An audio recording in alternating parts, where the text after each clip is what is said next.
Welcome to In the Lab, a series dedicated to highlighting the members of the Inland Empire Smash community.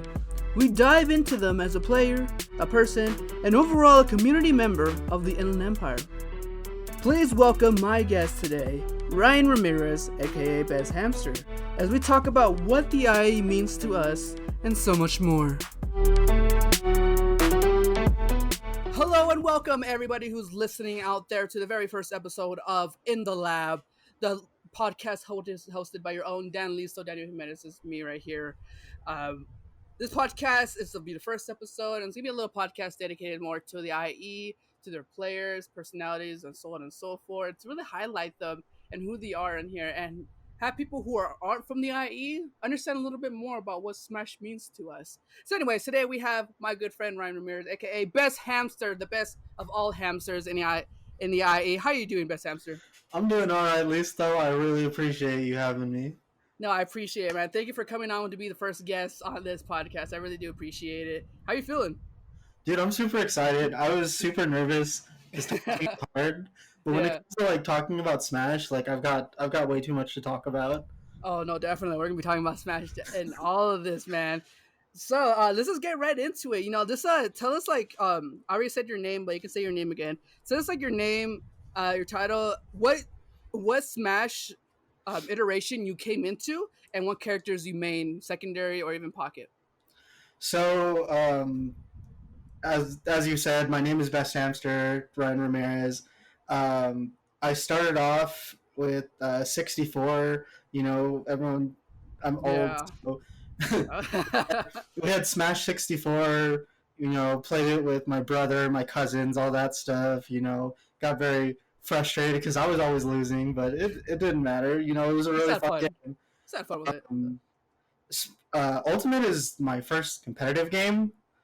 This is the game I started competing in because I had a friend who wanted to play with me.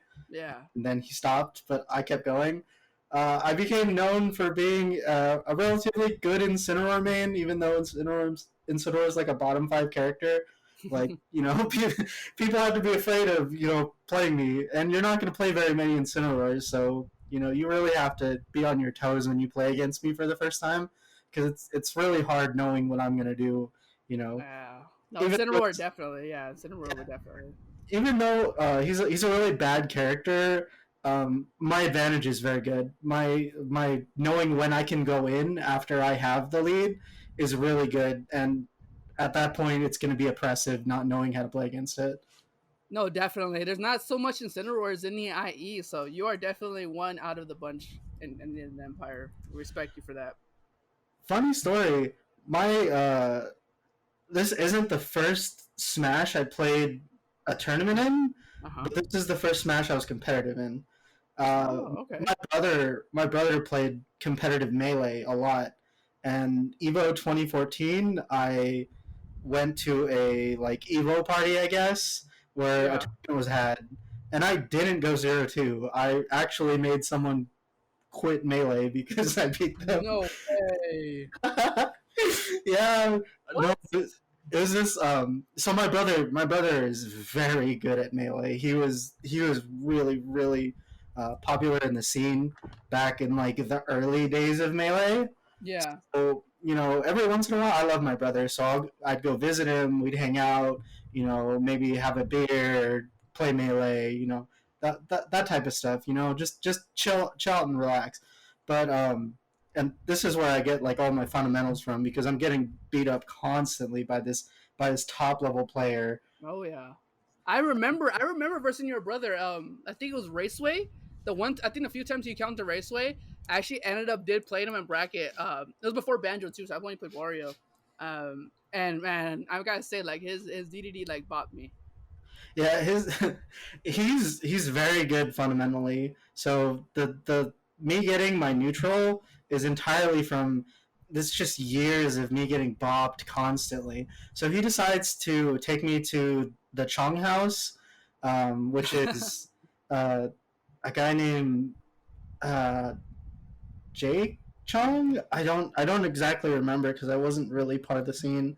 Yeah. I do know it was the Chong house for Evo, and so I play my first round, and I play Marth, in Melee just because I think it was kind of easy, right? And since my brother was so aggressive and it's Melee, it's very fast paced. Like I was just trying to keep him away from me. The sword was the greatest It's option. so hard, dude. Yeah, it's so hard. And so my first game, I go against this guy. I'm blanking on his name. Oh, Jeff. Jeff. Oh, Oh, not Jeff. poor Jeff. Right. So I go against this dude named Jeff, and I three stock him the first game, and my brother has told everybody like don't expect much out of him, and I told people don't expect much out of me because the only time I actually play Melee is when I'm playing against my brother. So I have no gauge of what my skill level is, right? And I'm not saying I'm great at Melee. I'm just saying Jeff was bad. Jeff is just not good at all.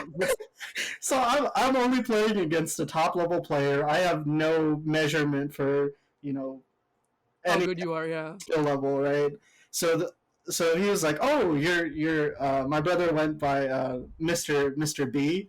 So he's like, "Oh, you're Mr. B's brother. All right. Well, I know you don't play, so let's go." And so I three stock him the first game, and then he gets mad, dude. He looks over at me and he's like, I thought you didn't play. He's like, yeah. He's like, he starts like he's really getting mad, right? Oh my And so gosh. second game, I four stock him, and he turns to my brother, right? And he starts just going off. He's like, I thought your brother didn't play, blah, blah, blah. He doesn't compete. And my brother is like, yeah, he doesn't compete at all. Like, not at all. You're just bad. Yeah, pretty much he's just bad, right? He got really upset. That was my first hand witnessing of a controller spike because he tossed his controller at the wall at the challenge. He slammed it and he left, dude. Oh my god. I think that dude never returned to Melee. Well, so I guess that was your first experience of making someone completely salty, like that or that shit like that. Yeah, that was my first Smash tournament experience, but I wasn't a competitor, right? Yeah, you just came to just have fun, like just play it. That's it. And my best friend Steven, there's a lot I can go into about Steven, but my best friend Steven, he wanted to get competitive at Smash 4, right? Yeah. And right as I was like, what, fine, I'll get competitive in Smash 4 with you. We'll try it out. They announced Ultimate. Oh, and so you came in right at the end part of Smash 4, and you're like, well, why play Smash 4 where I can just go straight to Ultimate? Yeah, so me and him are practicing Smash 4, right? Yeah. And playing Mario, he's playing Sheik, and it's just we try to go to a raceway, but we see on the sign it says 7:30 start time, and we took it as get there at 7:30. Well, it's oh no, get there half an hour early. Hamster, no. So the only Smash 4 tournament I could have gone to, we got there too late to actually enter. Oh my gosh, that's terrible. And so I think a month later, Ultimate comes out, and so you started Smash 4 then, technically you started want to start competitive Smash 4 in November then of 2018, I think. Yeah, around there. It was really, really late into Smash 4. Did you hear anything about Smash 4 competitive at all when it was out, or did you just choose not to compete? I did not. I didn't really play. I gave up liking the game after Brawl came out. Oh, okay. Yeah. So after Brawl came out, I was like, I was raised as a Melee head because my brother. So after Brawl came out, I was just like, the series is trash. Smash is done, dude. We're just sticking to Melee. Yeah, we're ending with Brawl. There's nothing coming after Brawl. So that didn't happen. Yeah. Yeah, I wasn't really excited for the game. I wasn't excited for Ultimate either. I'm excited to play the characters, do all that stuff. But that wasn't my real game. I played a lot of League of Legends. I was a really hardcore WoW raider. Nice. This stuff didn't it didn't really concern me, right? But Yeah. when Steven wanted to do it, I wanted to support him, and I wanted to give it a try. Might as well, right? Yeah. My brother played competitively. Might as well get my spot in the sunlight. Dude, definitely. And can you describe to us like your first ultimate tournament experience? When was that? Like when was it? Like where was it? How was it? My first tournament experience. I think it would be Yeast and Flour. If I'm not Oh, mis- Houston Flower. Was it YGS? You got served? it was either You Got Served or the one at the brewery. I know. I seen you at SNS too. Saturday Night Showdown. I remember you coming through that one too. That was way at the dude. SNS was so cool. The boxing ring. Oh, Oh yeah. man. If No, we only, miss it. We miss it. bro. I could never beat Chewy King. Like Sal, he plays the better grappler. He was playing Bowser while I'm playing Incineroar, man. True. Like True. he's got that really quick, command grab. Well, my command grab, he has Yeah. like lumber forward to catch you. Basically, so with SNS, it was a great tournament. So was that your first one, or was it Yeast and Flour, or which one was it? What was your first one? No, the brewery. It might have been the brewery one. The brewery. Which one was that one? I forget. It Dude. wasn't King of King. It wasn't King of King, of course. It was. Oh, the RBR Yeah, it might have been RBR. with the Gef when they hosted it. Yeah, because they also hosted melee tournaments. Mm. On SSS Saturday, like Sunday night Smashers night, Sunday Smash. Yeah. That's- So, and I used to always go to Brew Rebellion. That's the brewery. So I used to always go to Brew Rebellion. Oh yeah, I missed that one too. So when I went to this Brew Rebellion, I think it was the Brew Rebellion tournament because the first person I played was Red Fox. Oh, not your first. Actually, wait. Red Fox is like half and half. He's like the nicest person, but like the playstyle, it might have been just like, what the heck? You gotta understand though, like he kind of looks like an intimidating type of guy, right? Until you know him, he's one of the nicest players in the IE, hands down. Honestly, one of my favorite people. But when I first met him, right, it was in bracket, right? So he plays Cable first, and I was mad, dude, because I was like, man, he's trying to cheese me out.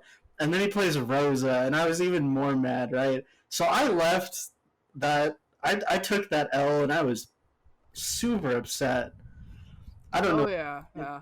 Rosa is pretty tough to go against in bracket, especially when you versus a good one. It was Kale Rosa, so I was like, man, this guy plays so cheap, blah blah blah. You know, your first time playing a bracket, you never know what you're gonna run into, right? But my expectations were like, oh, I think I'm so good at this game, and when you join a tournament scene, you go from thinking you're so good at this game, and you can't tell me other people haven't think it because I know they think it. They're been thinking they're the best thing to happen to Smash ever, Like right? I'm the best in my friend group. Like I'm a bop everybody here. And then you hit this wall, right? And that's the point where you gotta decide whether you want to be like an avid smasher or you want to give up, right? You hit the wall and you're like, I can break through this wall, or you're like, man, this is one sturdy wall, man. No, straight up. Like you hit that wall of like you're winning or you're doing good, but somehow there's just some sort of like position where you can't pass it up. Where you're thinking like, am I just bad or what do I need to improve? And like you said, you have to find out like you have to decide within yourself. Do I want to take this to the next level and try to learn to get better, or do I just want to be like, nah, I don't want to invest myself. I just want to play for fun. I think everybody has had that moment before of like that question inside themselves whether they want to take it seriously or not. Yeah, and no, when I hit that wall, right, I just I couldn't accept it. I couldn't Mm-hmm. accept that. I don't think I went 0-2, but I couldn't accept that I was a 1-2er. And Oh yeah. And back then, people were placing Incineroar in such a higher tier, man. I don't understand why. It was, the early meta of the game. People were like, "Oh man, Revenge is broken. Incineroar's hits are broken. Side B's broken. The only thing I that's remember that. Yep. the only thing that sucks is his up B, right?" So I'm thinking I'm playing at least a mid tier character, and I love it, dude. When I play Incineroar, like all the hits feel so nice, dude. When I get Dude, a it is grab, good. Yep. when I get a grab, I feel like I can do things. When I, fair, every hit with Incineroar gives me life, dude. It feels amazing to get a hit Yeah. with them. I Or, can tell you really love playing the Cineroar. or getting a revenge hit. Oh, getting a revenge side V, man. Seeing like the fear in people's eyes when you get a revenge proc is Ooh. just it's so good. It makes me love the character so much, right? Yeah. But so bad. Yeah, like, what was the early tier list like? Like, bro, they put like freaking like Duck Hunt like S tier or like A tier. Oh, he's not bad. No, he's definitely not bad in this game. But they're playing like Incineroar like A tier, right? Like, or like one of the best in the game. People thought Luigi was straight ass cheeks, you know. And I'm just funny looking back at that tier list, and you're just like, dang, my how times have changed. I just saw on Twitter a screenshot of like the original Leffen tier list. Oh my It's god, yes. like Wolf at the bottom. It has like all these top characters where you just discovered these disgusting tech with them, right? Like Yeah. beginning of Ultimate was just the wild west because everything was viable, everything was possible, and if you didn't have this specific brand of like jank, you weren't good. When they put K. Rool as S tier because all we were doing was playing online. Yep. Yeah, because everyone like everybody only had online, and there's some things where there's just some things where they found out like things could be good or not, you know, and people were just like Kiro, for example. People thought Kiro was like A tier, not borderline like top tier because dude, it's down throw free down smash right there. He's fucking godly. Yeah, they're like he has a grab that's a kill command. He has so many projectiles, right? And these are all things we didn't exactly know, the online difference, right? We're playing in the online meta right now with COVID, and we understand now because we played so much, Yeah. and we understand that oh my, there's so much difference between online and LAN. But back then, when you first get the game, you ripped open the pack. I bought a Switch specifically for Super Smash Brothers, right? Same. I did too. I did So too. so I'm opening up my Switch. I'm opening up Super Smash Brothers. I'm putting in my payment info so I can play online, right? And I'm playing online, and I'm thinking the game is online based. And oh, do you remember the cheese to unlock all the characters at the beginning? Like I was spending hours doing Oh that. yeah, everyone like has to do like one stock against computer and just die, and I have to go in and out, get in and out, and Yeah, yeah, so yeah, many times that hopefully you get the next character. And the characters are random, which ones you unlock too. They're like you can people get Wario first, but people can get Wario like as one of the last characters they can get. It's like completely random. yeah. It was really fun. I still haven't like completed the whole World of Light just You have to. because I mean, yeah, it's not the greatest, but you know, I get that. I mean, it wasn't the greatest, and I at that point I wasn't interested in playing the casual side of Smash. Right at Yeah. that point, I was already involved. My friend Steven, he flew to I think it was like Georgia or something. He went to go train with Nakat. Really? Yeah, and anytime I see Nakat at like a major now, I laugh with him about it because my friend Steven is a high level League of Legends player, and he taught Nakat how to like play League, and in exchange, Nakat offered to come train him to play at Ultimate so he could beat specifically me. Right? No way. We made this. I think it was $30. We made a $30 wager on a best of five on when he came back from Nakat if he could beat me. And so And I what happened? I smoked him, dude. It's like that amount of training could have made you win. There was no saving that boy. He was a brilliant mind when it comes to League of Legends, but when it comes to like standing fighters, he's just not. He doesn't know how to play the neutral. He doesn't know how to play the interactions. He doesn't know when he's ahead. You know, all that stuff you got to know when you play these platform fighters. Yeah, I He agree. just has no experience in it. Yeah, it's like completely two different experiences compared to a MOBA like League or and then a platform fighter like Smash. It's two different types of things. Yeah, in League you can press the button and it'll work, and then if you know what's going to happen after that, you continually press those buttons, right? Yeah, In Smash, if you continually press those buttons, people have DI, they have SDI, they have all these things, they have air dodge, all these things to get out of your combos, and if you try to play it like it's gonna play out the same 100% of the time, you're gonna lose because you have to actually think about what your opponent's gonna do, and true, true. in MOBAs with specific playstyles, you really don't have to think about that. And he played those specific playstyles where if X happens, then I do Y. And in Smash, it's a whole chart, man. It looks like calculus up on the board. It's very hard to try to put into a flowchart Yeah, for League or for Smash. for Smash. Oh, for Smash, definitely I get it. It's like X axis, Y axis, and you got the Z axis. You got a whole different like type of approach and perspective you have to apply to Smash specifically, which is why I feel like it's so easy to get into to play, but it's so hard to play at a top level because there's so much more that goes into it. Yeah. At Yeah. this point, I want to play at a top level, but I also want to stay true to my main, But it's getting Mhm. so hard, dude.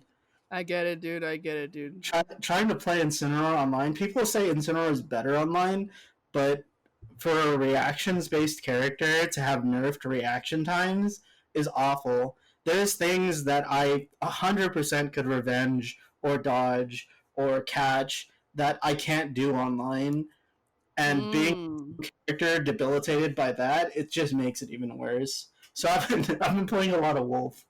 Oh, Wolf is really good. Speaking of Incineroar, with all the things that he has trouble with, it's something I'm going to go into later on in a different segment of this episode that I'm going to be doing. But I want to go back to more of the Alien Empire in general, because you from the IE? You're from the IE, right? You're from like, did you grow Uh, up here? I grew up in La Puente, so more LA. Oh, I started there too. I moved down to San Bernardino. But I think when I was like 12 or 13, I moved to Rancho, and then Oh, okay. I was working in like um I was working in like oh I forget right by Fullerton. So I was spending a lot Gotcha. of time in like Fullerton, and now that I'm in like Fontana, um, now I'm strictly IE. Hey, that's sick. So with So the IE, what are your like best memories, your worst memories, and do you have any stories that like when you think of IE Smash and IE community, you're like that story? I love telling that story. What are like your best and worst memories? um, Let's just talk about IE in general. Like this is gush over right now. IE in general, Because huh? I'd be missing IE, honestly. With the whole quarantine, I'd be missing the IE community. All right, I think one of my favorite memories is I drove with Red Fox, Dank, and Red Fox's wife, of course, and someone else I forget. Oh, that person's gonna But be sad when they hear this story. I'm It'd be like, oh, they forgot sorry. me. It's okay. I remember Red Fox because Red Fox drove. I remember Miss Red Fox because she was in the front seat with him. Yeah. Dan was in the back seat. His mother, before we left, put like 100 pounds of weights into the trunk, right? So Uh-huh. his poor little fox box just dragged, and The and Fox box is the amazing. and the person next to me, I just can't remember. I'm so sorry. Oh, don't worry. They'll message you after this and they'll be like, and "Hey, I'm that probably. person." But when we drove up to Vegas for Evo, like I got to spend a lot of time with Red Fox, and that's when I found out just how cool of a person he could be. Like one of my favorite memories is just hanging out with Red Fox, laughing, and he has that infectious laugh, dude. Anytime, yeah, anytime he laughs, he does that little. I love his laugh. Red Fox's laugh is just so contagious. You just feel happy listening to it. And so that was absolutely a great time. And then, just the whole Evo in general, because when you went to Evo, everyone in the IE was supporting you. Oh yeah. If you had a match and there was an IE person there, they were watching it and they were cheering you on. People had, IE people, like not even, super, popular famous people. If you were IE, you had a crowd, and that's because everyone in the IE came to support and love you. They were there for you. They were trying to make I sure. remember that. I wasn't there. I haven't had the opportunity to attend last Evo or any other Evos, but I know definitely IE has the bag. Let's go IE. You already Yeah, know. we're cheering. We're cheering loud. Hell yeah, man! I remember like what was that memory with the Toxky versus who was it? I forget, dude. Rai something? No, it was I don't think. he had dreads. What was his name?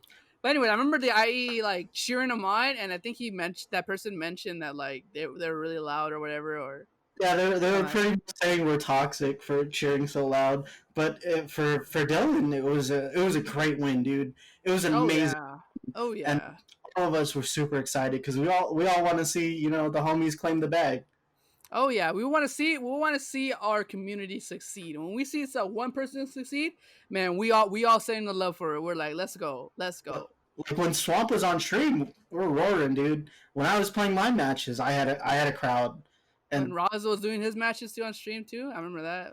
yeah, we can't stop. You can't stop us. We're gonna cheer for the homies. The best part about the IE is you go in there and everyone's a homie, right? I've seen these Twitter posts about how people who aren't good at the game don't develop friendships like the top players because people aren't trying to get anything from them, and I think in the IE we have some legendary zero tours who immediately became just the centers of attention. Oh yeah, oh We yeah, I have believe it. we have Steelhead. Like anytime you see Steelhead, you're so happy to see him. He's such a nice dude. He's great just to hang around with, right? And he really cares about the whole community, and it's enjoyable because Yeah, even though he's a zero tour, like he's one of the family, right? yeah, exactly. I don't see IE having that problem, and that's because we're really inclusive. Yeah, we're inclusive. We support each other, and even if we go to locals and stuff, and there's a Smash local, like we don't just talk about Smash. We actually talk about what we're doing with our lives and what we like, what we don't like. It's a place where you can go play Smash, where we all enjoy playing Smash, but also just to come out and hang. Just chill out. Yeah, at MTM there was so many nights where I'd be at MTM until 4 or 5 in the morning when I had work at 7, right?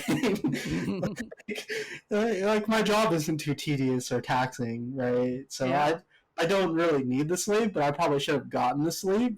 But yeah. I'd make sure I was down there in Riverside, hanging out until 4 a.m. I remember like vividly. I was playing Razo and Snake Dittos until like 3 a.m. just laughing and having a good time. Rouse is really fun to play with. Razo was a great person. So tell me, if you had to describe the IE community, Smash community specifically, in one word, what word would you use? It's challenging. It's Challenging. Interesting. Why is that? because we have so many good players, dude. With Mm. so many good players, right? You wanna make a name for yourself, and I can move to whatever you know small Smash community and make waves and become known as a great incinerar like pretty easily. Mm. But here at the IE, we have just this amazing talent. We have so many people who are just, borderline, PGR. We have, Razo, who's PGR. We have Elegant. Wait, is Razo PGR? I don't think he's PGR yet. I feel like if COVID didn't happen, he definitely would have. But we have elegant, um, we have hockey, just So much really. great people. So much great But people. then we've got like the hidden bosses, and Chewy King. I already mentioned him. His Bowser is crazy, dude. His Oh Bowser yeah. is wild, and you don't see him that much. Yeah. Um, ever since John, if you mention Rockstar Ace in like the Wii Fit knowledge circle, they'll Uh-huh. know it's a really really great Wii Fit. And he didn't even. I don't believe he even made our top 15 this time. Yeah, I think he got a little bit less involved, but he's definitely like he's someone that if he does the top 15, regardless, he's a great like threat player. He's a great. But what I'm saying is like we have these people who are known for their characters, not making our PR, right? We've got so much talent that people don't know about, and when they come to the IE, they're in for in for a real shock when they do it. Yeah, people think they want to raid or IE. Man, they're not gonna have an easy time. I can't tell you how many LA people have come to to Smashforge and like ended up playing me and just getting bodied because they don't know what to do against the Incineroar matchup. Yeah. Or No, like definitely, definitely. can you imagine for the first time playing catch up? I um I got I think it was main stage. I got bodied on stream. Really? And main stage? I remember Yeah, that tournament was really good. That was really, really good. that tournament was. Like in terms of like how many good matches there were some good ass matches. Yeah, I for the venue and stuff, I was a little disappointed I because heard.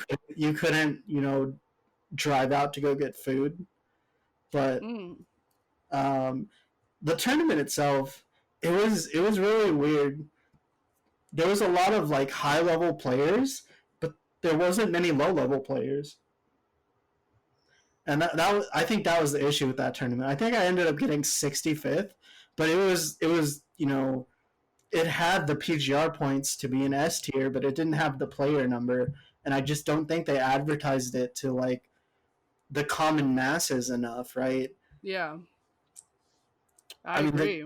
the convention center is sick. They gave out free energy drinks. All that stuff was really nice. The venue was really nice. The parking was it had me a little concerned, but I think that would be the only two major gripes I have with that tournament is just the parking. And I didn't know about main stage until I had to pay for late registration fee. And I live in the IE. How is an IE based, it's supposed to be an S tier. Yeah, How is that not known to me, a player in the IE? And I thought that was wild. I thought their marketing was completely off for that. yeah. I I remember main stage was like you. I felt like you didn't actively look for it. You didn't know, unless someone yeah, told you. yeah. And what is the point of having an S tier like that? We like I told a lot of my friends who asked about how it was because they didn't know about it, so they didn't sign up. Is that I feel like they invited everybody at the top and then forgot about The rest of the community. the people who fluff the tournament, right? Because I mean, if I go to a major, I'm one of those people who just add money to the pool, right? I'm never winning an S tier with Incineroar, but I want to Yeah. go how far I can get, and that's a lot of people's mindsets. It's Hmm. how far can I get amongst all these people, and they didn't advertise to those people who want to test themselves. They advertised to the people who are already guaranteed on top. And not even advertise it enough for other people to see it. It was more like they just let the community talk for the rather than them talking for themselves. Yeah, it just didn't work. It's It just didn't work. unfortunate, Yeah, definitely. and Speaking of that, yeah. No, go on. Keep going. I hope they have another one, and I hope they advertise it well because coming to the IE is a real fun experience. I think overall, being the IE, I think we've gotten known enough to not only just be a sub region of SoCal, but in terms of like a respectable region where you're like, yeah, there's some heavy hitters here. There's some Oh, heavy hitters. definitely. Yeah. Well, speaking of that, we're gonna go to a quick break right now. We'll be right back, y'all. Please stay tuned, keep listening, and then we'll be right back with some more Best Hamster and IE talk.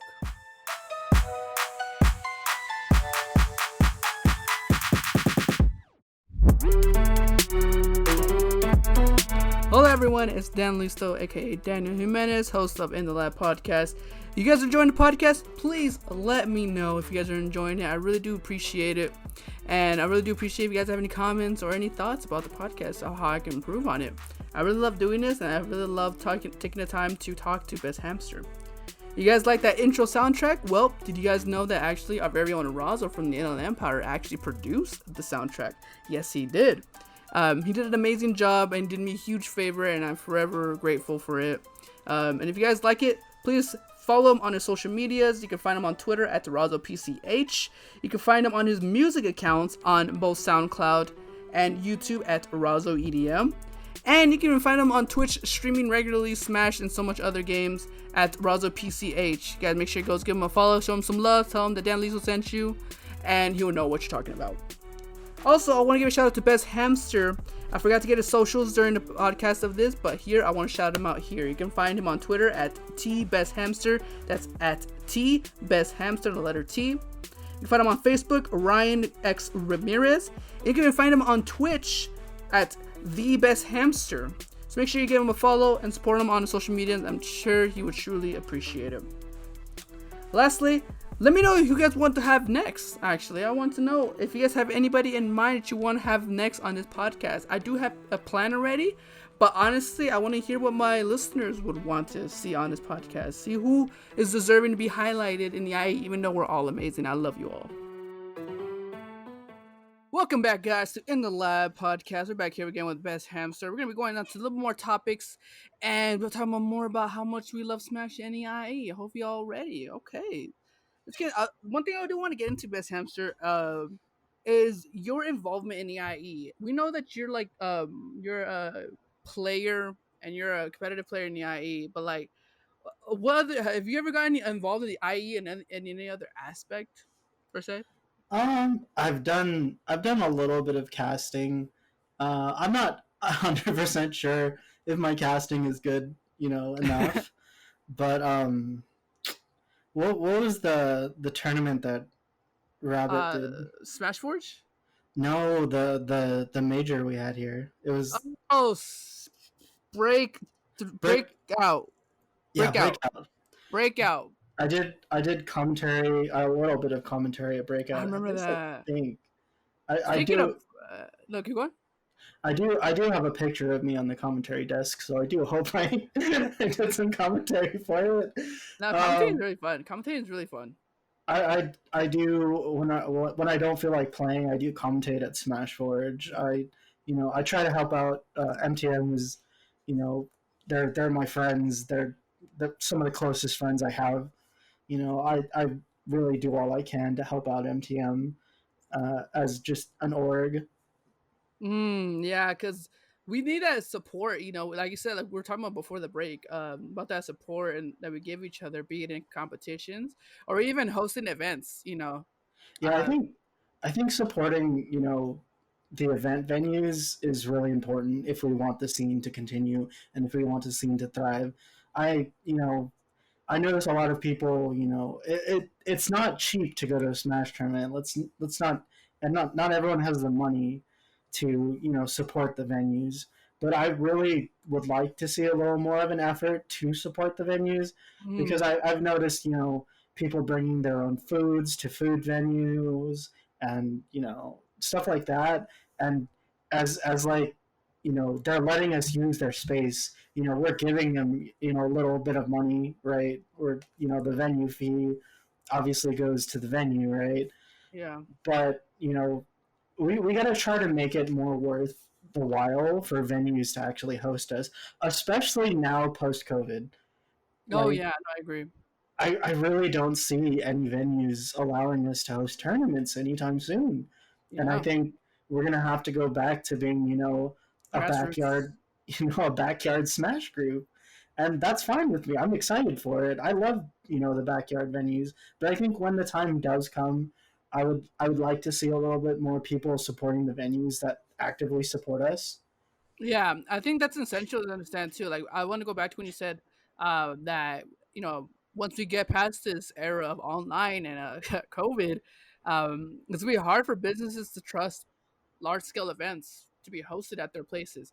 So going back to the grassroots part of the community and hosting in backyards or wherever, it's definitely be something that is going to need the support of the community behind it. Yeah, if we don't support the community that supports us, like how are we going to be worthy of them letting us have the room to do it? Ooh, that's a Twitter post right there. That's a Twitter. I want to see that posted on your Twitter after this, Hamster. Okay, people are gonna ask, why did you post this, and you're gonna be like, wait a week for this episode to pop up, and you understand why. Straight up, that was fire. That was fire. So speaking of the IE and involvement, I have one thing I would want to ask you, and I want to ask future guests if it applies to them. It's two things, but it's kind of like the same question. It's what IE player in the IE do you love versing in bracket? Like when you verse them in bracket, you're like, oh heck yeah, okay. And what player do you like hate going in bracket? You don't hate them, you just don't enjoy versing them in bracket. So the person I love going against, it has to be a Rhino dude. And I know a lot of people are going to be like, Incineroar Samus? What? But That sounds terrible. But the playstyle that Rhino Dude has is not the type of playstyle that most Wi-Fi Samus has.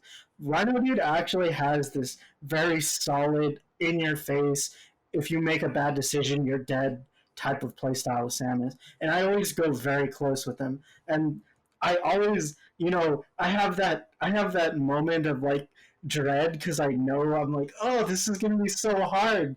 But in that competitor mind, it's, oh man, this is gonna be so hard. Yeah, like, oh, it's gonna be close, but I know I can get it. Yeah, it's an amazing time, and it's a weird thing to say because I think the loss rate or my loss rate to him is very high, right? Mm-hmm. But it's never just a straight 0-2, and so it's always giving me more to strive for. I have that with like Rockstar Ace. Every time I went against him, it was close. Yeah. And when I finally got that win, I felt like I achieved so much. And I think that mentality, especially since John has been busy in other parts of the community, I feel like that has moved on to Rhino Dude.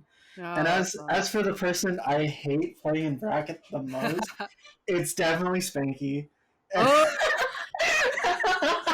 If he listens to this, I just want to know his reaction, like what he thinks. Spanky. So why is that? He knows how to beat me, 100%. He knows how to beat me, and the entire time is me trying to slug Incineroar through the mud, just drag him through the mud, and trying to get into normally it's his Ivysaur's face, right? Mm-hmm. So I feel so slow. I feel so useless. Whenever I try to play Spanky's Pokemon trainer, I don't feel like I get any opportunities. And it's nothing against Spanky has, turned to me and said, "What did you do wrong? How did I beat you?" And it's really made me think a lot, and I really need to think a lot. So when I play Spanky, I really feel like I lose all hope, and I shouldn't. I shouldn't lose all hope. But Spanky is a great player, and it's just hard. It's really hard, and I don't get that same dread of like it's gonna be a hard match, but I think I can win it. When I see that I'm gonna be up against Spanky, I'm like, I think I'm pretty sure I'm gonna lose this. And then you still go all out. You still go all out. I still go all out, but I think the same level of excitement isn't there, and that's the difference between a losing match where you think it's possible and a losing match where you just know like how can I possibly do this? Okay. And they're two sides of a coin, right? Definitely.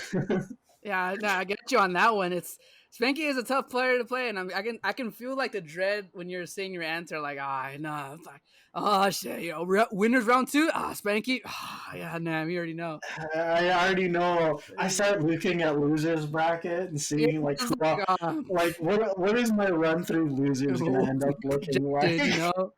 Okay, in that case, then, with the third question, then, what player in the IE do you respect the most? Either you love, be it you love fighting them or you don't like fighting them. Which IE player do you respect the most when you play them? What player do I respect the most? That's a hard question. Because, for example, if it makes it easier, like for like people typically don't like versing Banjo, for example, right? They just hate it, but you gotta respect like their gameplay, their skill, and everything. You may not like versing them, but you're like, I get they're a great player. I respect them the most as like a player and even Okay. as a member of the community. Okay. If that helps, kind of maybe get your answer.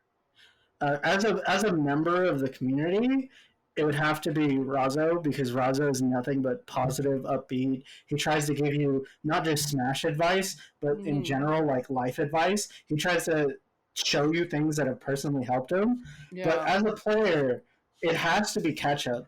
Ketchup has taken his low tier main that most people wrote off, and he's gotten like close to SoCal PR. He's respected for his character choice, right? He has and his secondary is Doc, which is really funny I because know, right? He's he crazy, bro. he's Yeah, like, I just don't want to pick up any top tiers. I And respect that heavily. Yeah. I really respect him as a player for that. I wish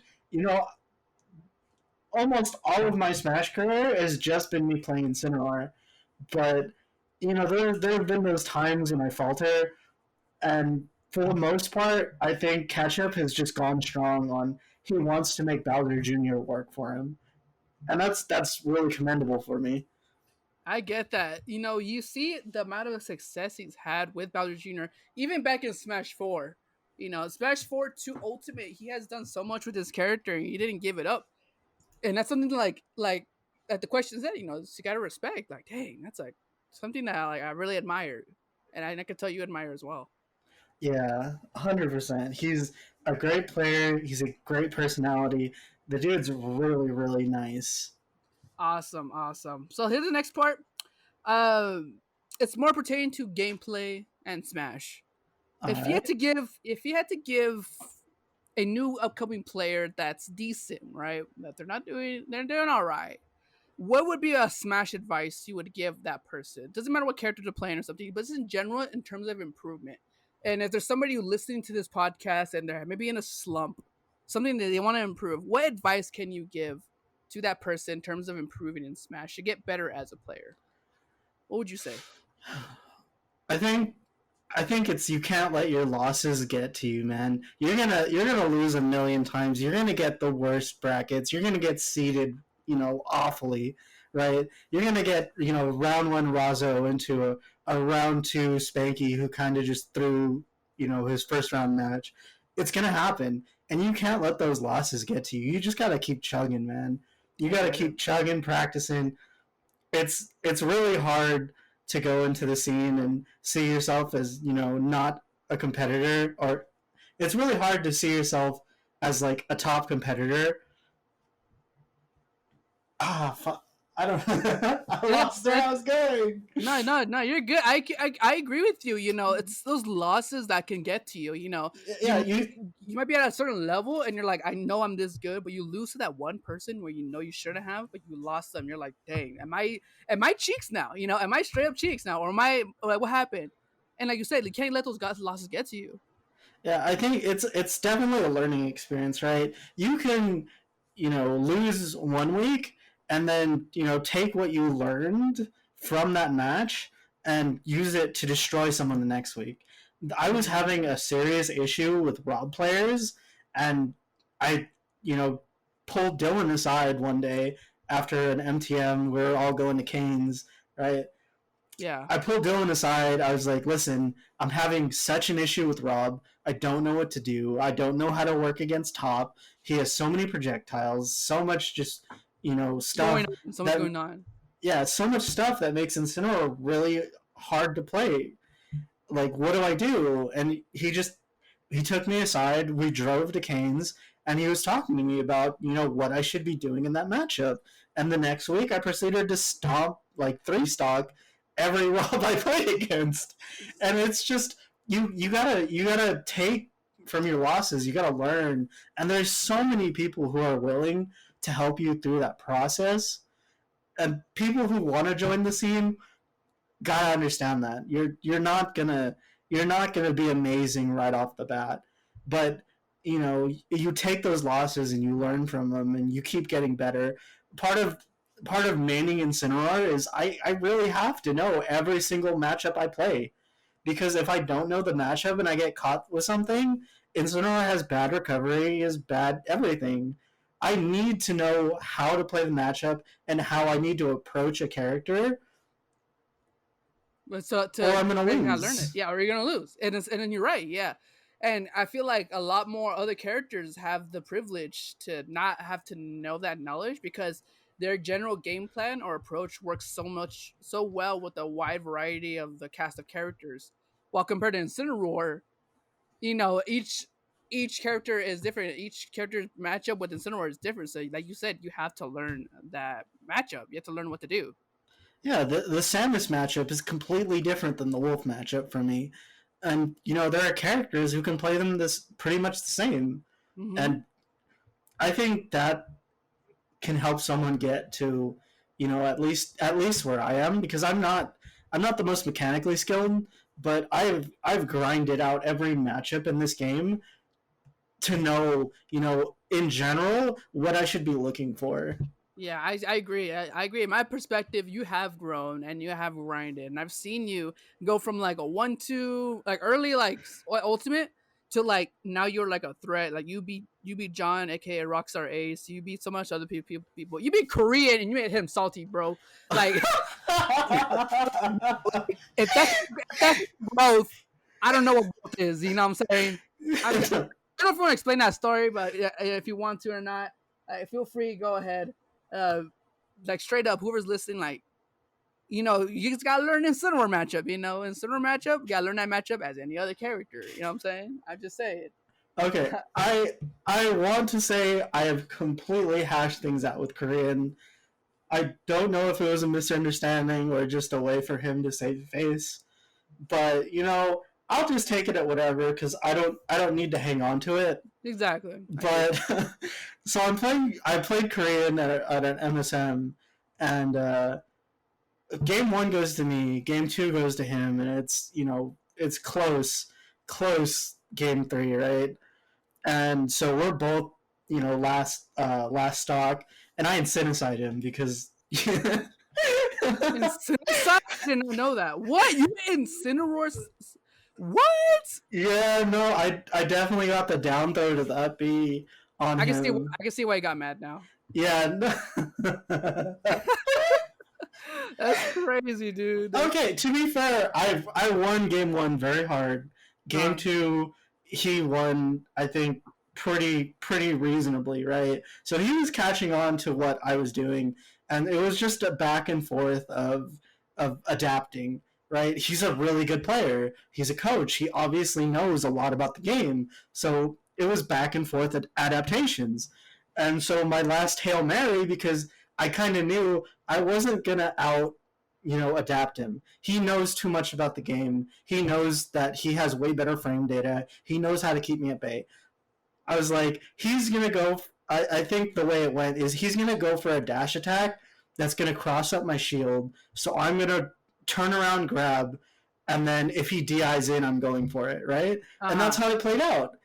He dash attacked me, crossed up my shield. I turned around, grabbed, down through him, and he DI'd in, and I saw the opening and I took it. See, and that's a big part of Smash in general. Smash Ultimate is reaction, reaction. Because there could be plans where you can anticipate so many things, but if you don't react to it, you just fail those techs and those game plans. Yeah. So later in the tournament, later after the tournament, I think I'm playing friendlies with another guy who co-mains Incineroar. Really good player. His name is Jintek. And the Korean just kind of starts, shit talking the character because he sees we're both playing, and he kind of, starts telling me, he very much says, you'll never, get anywhere playing Incineroar. You'll never get anywhere, playing cheats like that. Like the character sucks, and if you ever wanted to make something of yourself, you should never play the character. I took it as a personal affront because I'm putting so much time, so much dedication, so much heart into this character, right?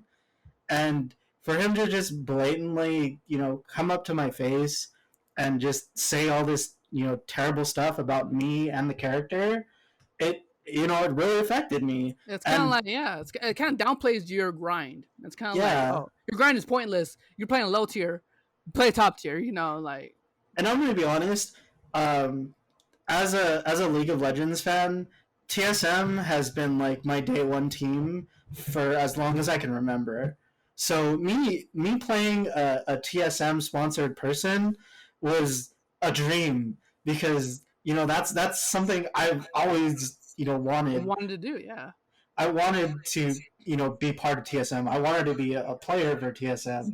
You know, so having like someone from TSM just completely down. It broke me, man. I went home and I was just like, Now you're just uh, like, dang, like that happened, like. I was like, what the fuck, man? Like, why? This is kind of ridiculous. But then you guys kind of mashed things up. You guys kind of made it up with Oh each other a little bit. yeah, dude. I got a lot of hate from a lot of people. I think a lot of people still hate me. There are a few people in at least like the LA region that really hate me, and I know why. Mm, that's crazy, man. I mean, like you can't let people like that get to you too, but you can't appease anybody. You keep doing you, Hamster, with you and Cineroar, bro. You keep grinding it out. Like it's it's rough. it's There. rough, but we got a whole community behind you in the IE that we're here to support you and anything. No, everyone in the IE, or at least most people, have grown to like, love me. I really try to be, I really try to be a nice person to everybody, and Yeah, I hope it shows. I mean, there are times, of course, when I do get tournament salty, but at the end of the day, I really try to be like a yeah. really nice and supportive, And, and person. and I think it's like with the saltiness. I feel like if you know the person, it's not personal. It's just like either they don't like the character, the verse, or like they did something wrong during the match that they know they made a mistake. They're like, "Dang it, why did I make the mistake?" I usually don't. And it's kind of like you don't take it personally. You give them some time to like chill out, and then they come back and then it's whatever. It's think about it. I feel like people have to take that certain stigma behind saltiness, thinking that it's personal, where it really is. Most of the time, it's not. Yeah, I mean, you could you can feel like this character is cheap, Hmm. and But you can not hate the person. you cannot hate the person. You can't downgrade their grind too. If they played the character, they might. That's like the center of Smash and learning Smash in general is that you have fun with the game and with the character you play. That's like the center of it. You have fun playing the game. And if I wasn't having fun playing in Center, I would have dropped him so long ago. Oh yeah, no. The reason why we play low tiers and not is most of the time not just for cheese because there's some people who are just like I just like the cheese, but not only because but they play them because they enjoy the concept of the character themselves, or how they feel when they play them. And it's not like I haven't experimented with other characters as well. As I Yeah, said, well, right now I'm working on Wolf. There was a point where I was playing Crom as a secondary. I was playing Palutena. I really tanked my I really tanked my rating pretty much every season, trying to pull out a new character and I remember trying to adapt to the meta. I remember you had Palutena for a while. Yeah, and I mean, I was talking to like Nitro, right? And he said, he pretty much told me that I'm a good player, but he doesn't see me ever winning the matchup against like Joker or the top tiers, right? He Yeah, just doesn't see it, possible. And I understand. I understand now that I'm playing at such a high level. I understand what he's talking about. He's not telling me that I'm a bad, player. He's telling me the character I play is bad. yeah, And and not good enough to win consistently with those characters. They have to play the matchup perfectly. yeah, and I've been playing, top level players and just feeling that blues, right? Yeah. I get on quick play and I'll run into like Charlie or YMCA or all that, and I'll understand that my character specifically has limitations, and I Hmm. just gotta accept that, and I gotta do my best to make a workaround. And I think that workaround is possibly finding a secondary. And as for Wolf, he's his hits feel good. he's got some pretty stylish stuff. Like it's all things. The feel of the character is a lot what motivates me to get better with said character, and I think Wolf potentially has that. I don't think Palutena had that. Her hits just didn't give me enough oomph. Um, I was trying to play Roy, and I was getting the inconsistent, hitboxes with the sword, Yeah. and I felt like dropping that. Yeah, Um, you look at Cyro and you're like, dang, how are they so consistent with it? And then you try and you're like, dang, that's actually pretty hard. yeah, and then Crom, like he had. See, people put Crom below Roy, and it's just because his recovery is so gimpable. Yeah, I And agree. and I've already got a character that's got a gimpable recovery. I don't need a second one, Another one. Yeah, right? you don't want people to look at your character and be like, oh, I already know where to get you now. If I get you there, you're already done. Yeah, You're done with that. yeah. Yeah. So I think Wolf covers enough bases. So you're now you're in Cinder Wolf, right? I'm trying to be all right. I'm really working hard on the character. I've been grinding him out for like a week and a half, and it's not going to be enough, and it's never going to be enough to Yeah, but you know that's the endless grind. The endless grind. yeah. If I I agree. get if I get reasonably better with him, then it's going to be time to start pulling him out in real Bracket. tournaments, Yeah. real brackets. But I've been playing him in Wi-Fi tournaments, whatever. You don't take him super seriously, but I want to see how far I can go with the character. Yeah, and I'm pretty sure you'll go far. And that's really good. That's really good advice in terms of like with the character and learning, and basically what to watch out for. That's a really good answers. But so moving on to our last part of our segment of this podcast, I'm calling it Frame One Questions. It's gonna be an interesting segment. It's called Frame One Questions. So I have a list of quick questions I want to ask you, Hamster, and I want to see how fast you take to answer each one of the questions. Okay, and Oh man, for each one of the guests, I want to have like a leaderboard times and see who answers them the quickest. And I'm okay, I'm really slow. I'm glad I'm going to be first place until the next person comes on. you look at the leaderboard question for frame one. You're like, dang, like fuck, I was the first one too. Like, but these questions they're typically like 1 to 2 answer questions. They're not like long ones. So I just want you to think about the first answer that comes to your head, and we're gonna see how long it takes for you to answer these questions. Okay, I'm gonna tell you I haven't counted them yet. So 1, 2, 3, 4, 5, 6, 8. There's 8 questions. Okay, Okay, are and they? they're What? typically like 1 to 2 answer questions or like a title. For example, like what's the best place in IE to go eat at, or something like that, right? And you're like, Okay, oh, okay, so stuff like that. Okay, all okay, right. are you ready? I'm ready. Okay, the timer starts after the first question. I feel like it's Family Feud right now. Okay, all right, you ready? Yeah. Okay, okay. Here's the first question. If you can, if what is your worst color on your main? It's the green. What's your best move for your main? Nair. What's the worst move? Uppy. What who is the best using your character in the world? Sharp, but he quit, so it might be Magister or Thorn. Okay, do you think your character deserves a buff or a nerf? Oh, definitely above. What would you buff about your character? Move speed. Okay, what is the best huge tourney ever in the world? Like S rank tourney. Evo. Evo's a lot of fun. What's the best IE local? Smash Forge. And if you can add a color to your main, which color would you add? Gray.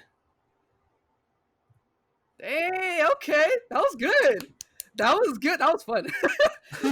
What do you think? What do you think? You're just like, Oh okay. man, I was like, man, I'm not giving like clear, concise answers. No, that's the point of it too. It's like it's like basic answers that things people may want to know about like your character or you in general.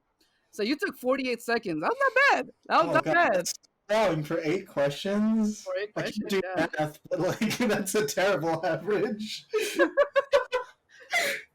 I mean, the only one you took long on was just the best in the world because you had a long answer. That was it. Yeah, Sharpie, Yeah, but I know that he left, and they said two other people. yeah. I think I got the Thorn wrong too, but I was pressured. I think is it Graph or is it MRW? Which one? For the best incineroar. Oh, The I don't know. For my mind, I thought it was Sharpie. If not, my mind, I thought Magister. To be honest, problem with Magister is he doesn't play that much anymore. but I feel like he had like the best results. To be honest, does he? Uh, I think Sharp has the best results. True. But I guess who's active now? I guess. Yeah, Magister just. I think he's too into his painting, his art, and no, good on him. That dude's securing the bag. But Yeah, I for don't real. think he really has the competitor heart anymore. Yeah, I know. I get it, dude. Yeah. Well, Hamster, that was the last part of the podcast. Thank you for answering those frame one questions. Hopefully it becomes a thing. I really thought it was really fun just to answer like quick questions that people had to answer on the spot and see what times we can get. Do you change up the questions, or is it the same ones? They can go in prepared. Yeah, I probably changed it up. I probably added some of the same ones, but they're not all gonna be exactly the same. You already know. Yeah, All but right. anyways, Hamster, thank you for being a part of this podcast. I appreciate it. If anybody's listening here, if you guys enjoyed the podcast, please give it a follow on whether it's gonna be on Spotify or wherever it's gonna be on, maybe YouTube. I might put it on YouTube. I don't know. Um, and let me know who you guys think you guys would want to see next on this podcast. Hamster, this is your time. Any shout outs you want to say or any conclusion, last thoughts you want to give out before we end it here? Thank you for having me. I really appreciate it. I want to shout out all of MTM. They're all my family. I love them all so much. I want to shout out my brother for he's always been there for me. Same with my sister, but my brother has been this mentor in life and Smash.